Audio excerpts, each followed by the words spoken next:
Que nous sommes en direct, c'est marqué là, et que ça démarre maintenant. Tchac.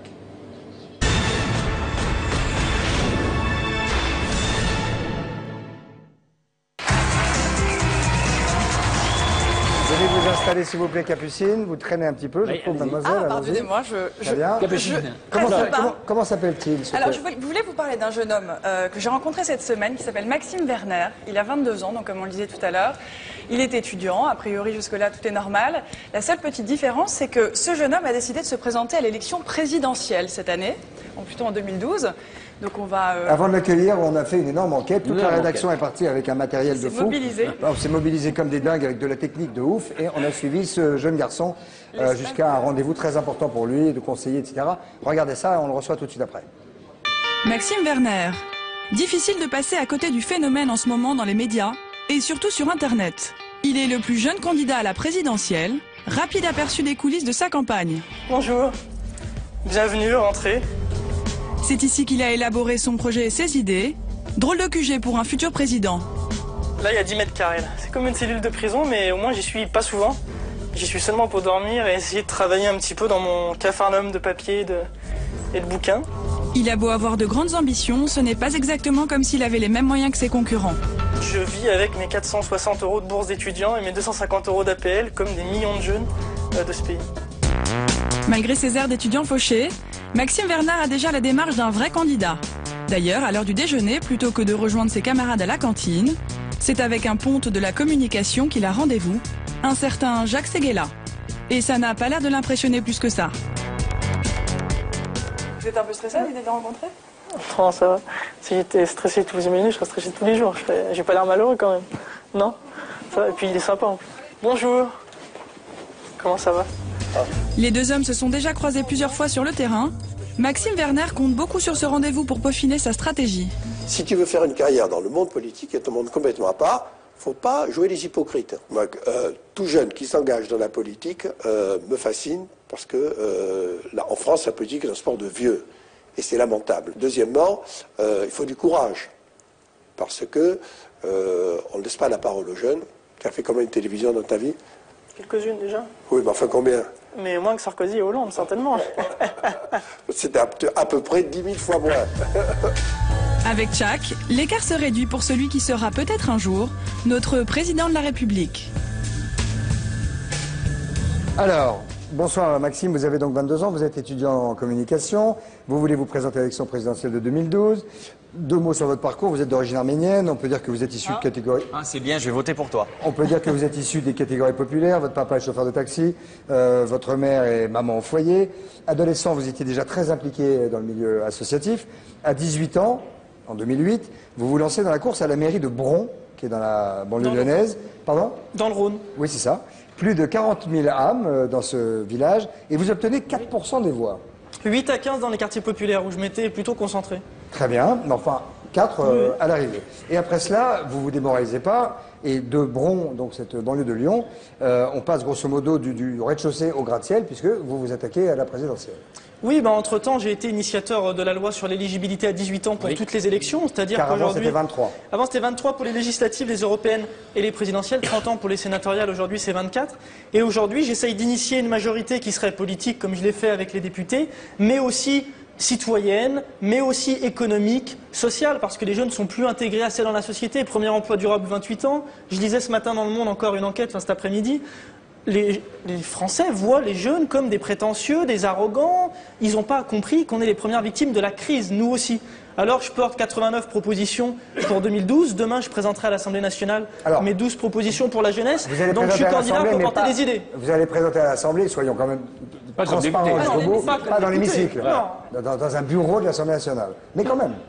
Ah non, mais ce que je veux dire, c'est qu'aujourd'hui, il faut apporter aux Français des réponses. Tout à l'heure, j'écoutais votre premier débat sur 2012, j'ai entendu peu de réponses et beaucoup de débats, mais stériles.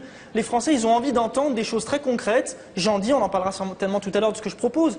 Ce que je dis aussi, c'est que le meilleur plan de relance, j'y viens, c'est la jeunesse. Si on ne sait pas investir sur nos jeunes, si on ne sait pas les intégrer dans la société, on n'arrivera jamais à sortir la France du pétrin. Maxime, juste une question, parce que vous dites que vous êtes donc concentré sur les jeunes aujourd'hui. Il y a quand même tout un tas de partis qui essayent de mobiliser. Tous les partis à peu près. Hein. Voilà, en particulier celui de François Hollande. Pourquoi est-ce que vous ne rejoignez pas le Parti Socialiste, par exemple? Parce que le Parti Socialiste n'est pas le parti des jeunes. Les jeunes n'ont pas de couleur politique. Et quand j'entends François Hollande, qui a le grand mérite de parler de la jeunesse, et je le crois tout à fait sincère, il avait soutenu la loi sur l'éligibilité à l'époque, et il a une connaissance des questions de jeunesse. Mais alors pourquoi ne fait-il pas une politique public de la jeunesse, comme je l'y appelle, comme les autres candidats d'ailleurs. C'est-à-dire quelque chose de concret, de cohérent, qui parte de la question de la mobilité, de l'autonomie jusqu'à l'innovation. Moi j'ai écouté ses propositions, il a fait un discours la semaine passée à Strasbourg. C'est pas du tout concret. Aujourd'hui ça ne sortirait pas nos jeunes de la situation dans laquelle ils sont. Alors, ils sont méprisés. Quelle serait votre proposition? Alors je vous donne un exemple, je propose qu'on crée une fondation de la mobilité qui permettrait de passer dès 16 ans le code dans tous les lycées et dans tous les collèges, qui permettrait surtout de financer le permis de conduire gratuitement par les sociétés de la route à nos jeunes quand ils ont 18 ans dans des auto-écoles associatives. C'est ça, une de vos propositions, c'est de payer le permis de conduire à tous les jeunes qui ont 18 ans aujourd'hui. Mais c'est très bien, hein, c'est formidable, mais qui payerait? Justement, les sociétés de la route, ça veut dire les compagnies pétrolières, les sociétés d'assurance, j'y viens, les constructeurs automobiles et les autoroutes. Pourquoi? Parce que c'est un marché, la route, aujourd'hui. On ne veut pas former nos jeunes à avoir le permis de conduire. Alors, imaginez... Vous savez qui disait... Vous savez, attends, non, une seconde. Vous savez qui disait... Pourquoi? Je vais vous le dire. C'est Sarkozy, ça. On a un mini Sarkozy à côté de nous. Non. Maxime, vous êtes extrêmement sympathique, mais je vais faire un parti des jeunes. Je vais vous le dire. Si on fait un parti des jeunes, il va falloir faire un parti des vieux, il va falloir faire un parti des handicapés, il va falloir... Vous connaissez le titre de mon bouquin, j'espère que vous l'avez lu, Jeunes de tous les âges, unissons-nous. Qu'est-ce que la jeunesse? C'est ce que j'entendais tout à l'heure et que j'ai justement pas entendu. La jeunesse, c'est Camus qui le dit si bien, il parle même pas de la jeunesse, mais je trouve que c'est la meilleure définition. La vraie générosité envers l'avenir consiste à tout donner au présent. Aujourd'hui, quand j'entends les jeunes de chez Marine Le Pen, avec l'affiche que vous avez montrée tout à l'heure, quand j'entends des discours, et pas seulement chez Marine Le Pen, nous dire qu'il faut se refermer sur soi, il ne faut pas faire confiance en l'avenir, mais comment on va y arriver? Mettons la clé sous la porte, fermons la lumière et retournons au Moyen-Âge. Alors je crois qu'il faut apporter autre chose. Je voudrais juste apporter une petite précision, c'est que Christophe Girard, ici présent, a donc fait paraître une tribune il y a quelques mois dans Libération où il suggérait le droit de vote à 16 ans, donc votez pour lui. Mais j'ai entendu ça, moi ce que je dis c'est qu'aujourd'hui il faut une majorité pleine et entière à 18 ans avant de passer au droit de vote à 16 ans. Mais l'idée est très bonne, et ce que je dis aussi c'est que il y a quelque temps, M. Estrosi avait proposé que la majorité pénale soit à 16 ans. Alors à ce moment-là, il faut mettre la majorité élective à 16 ans. Il y a un moment où il faut de la cohérence. Vous avez le choix de votre cohérence et je vous respecte pour cela. D'autres ne l'ont pas. Aujourd'hui, soyons cohérents sur la majorité à 18 ans. Il faut être un citoyen actif, intégré. André, quand vous voyez un jeune homme de 22 ans quand même qui tient la route, là, c'est moins qu'on puisse dire. Il est venu me voir, je le connais, oui. Et alors? Oui, mais je trouve qu'il a le peps. Vous lui donneriez votre signature pour...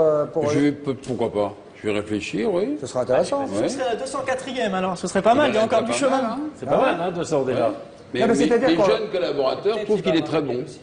Ah oui, mais il a l'air très bon. Quand on est vieux comme moi, on a des jeunes collaborateurs. Mais d'ailleurs, c'est ce qu'il dit un petit peu. Il dit que maintenant les politiques, grosso modo, sont un peu des vieux et que... Non, mais il y a deux tendances, parce qu'aujourd'hui, vous savez, moi quand je vais voir les maires, aujourd'hui j'étais au congrès des maires et j'ai déjà vu plus de 200 maires dans leur territoire, dans leur ville. Les maires ont une très bonne approche de la jeunesse parce qu'ils la voient tous les jours sur le terrain. Vous savez, un maire, souvent, c'est un retraité ou un agriculteur, pas toujours. Il y a aussi beaucoup de jeunes conseillers municipaux et ça se passe très bien. Et ce que je veux dire, c'est que le lien entre les générations, il y a 4 générations qui cohabitent, on s'entend plus. Aujourd'hui, sur ce plateau, on est peut-être 3 générations. Oui, d'accord, mais combien de fois on peut s'entendre entre 3? Non, 3. Et donc, les maires sont très attentifs à ça. Parce que les maires, c'est des élus de terrain qui connaissent ces questions-là. Et c'est pour ça que j'ai un très bon rapport aux maires. Et chaque maire qui accepte de me recevoir, d'habitude, me donne le parrainage. C'est-à-dire que si vous parlez comme ça et que vous allez jusqu'au fond et qu'il n'en place pas une, il se dit ok, je signe. On vous a vu dans votre petit appartement. Faire une campagne électorale, ça coûte cher. Comment vous allez faire? Avec quels moyens vous... Alors pour l'instant, c'est mes toutes petites économies. Je paye juste mes billets de train, je dors chez les membres de mon association. J'ai de la chance, on est 1000, donc je peux dormir un peu de partout. Les affiches, pour l'instant, on n'a pas d'affiches. Vous imaginez, on fait une campagne sans affiches, mais on est moderne. On est sur Internet, bien sûr. C'est ça, chaque, non? Oui, bien sûr. On est sur Internet. Tchac. Ça se prononce tchac. On sait toujours pas ce que ça veut dire d'ailleurs. Non, on ne sait pas ce que ça veut dire. C'est vrai? Oui. Ouais, bien sûr. En on dit un chac Hermès. Oh, c'est très drôle. Applaudissements, s'il vous plaît. C'est amusant. Ah, c'est bien. Est-ce que vous nous avez découvert. Vous espérez avoir les 500 signatures? Bien sûr, oui, non, je me bats tous les jours pour aller avoir les 500 signatures pour justement porter ce projet de politique publique de la jeunesse. Supposons que vous les ayez, vous allez faire quoi? 0,001%? Non, je pense très sincèrement, vous savez, si on laisse passer à la télé qui parle comme ça... Je pense sincèrement qu'on peut réunir 3, 4% de la population. Ça vous semble peut-être peu? Moi, je trouve ça important. Non, c'est Parce beaucoup, que les deux candidats à l'élection présidentielle qui seront certainement au deuxième tour, j'espère que Marine Le Pen n'y sera pas, je me bats pour ça, je vais lancer des appels dans des lieux symboliques pour ça. Imaginons que François Hollande et que Nicolas Sarkozy soient seuls au second tour, qu'il n'y ait pas de candidat porte-voix de la jeunesse dans cette élection. Pas porte-parole, porte-voix. Il n'y aura pas de politique publique de la jeunesse. Il y aura un discours qui sera caricatural, comme toujours, et assez creux sur la jeunesse. On parlera de la jeunesse comme d'un faire-valoir pour que nos aînés, nos parents, nos grands-parents aillent voter. Moi, ce que je crois, c'est qu'il faut que les Français portent leur regard aussi critique sur ces propositions, votent pour donner une chance à la jeunesse, et les grands candidats du second tour, à ce moment-là, réfléchiront à 2 fois et prendront certaines idées. Est-ce que vous voulez appeler les jeunes à voter, par exemple? Bien sûr, moi j'ai commencé, vous l'avez peut-être pas dit, mais quand j'avais 16 ans avec ma photocopieuse portable, je n'étais pas du tout politique, mais je suis allé dans mon quartier, puis ensuite c'est devenu national, inscrire par procuration sur les listes électorales. La moitié des jeunes ne connaissent pas la procédure pour avoir leur carte d'électeur. Alors et il y a 5 millions de gens. Dites-leur maintenant. Alors, à partir de cette année, on peut le faire par internet, par procuration sur monservicepublic.fr. Et donc vous les encouragez à aller voter. À aller voter, et surtout à s'inscrire sur les listes électorales. Absolument. Et à participer de leur manière à cette élection, parce que c'est un rendez-vous que les Français se donnent et ça les concerne plus que les autres. Et parce celui-là que est sacrément sérieux. c'est nous qui allons, je crois, nous battre pour que demain, tous ensemble, on puisse faire la France. Merci beaucoup. Je rappelle, vous avez un livre qui s'appelle Jeunes de tous âges, unissons-nous, avec vos 89 propositions pour la présidentielle.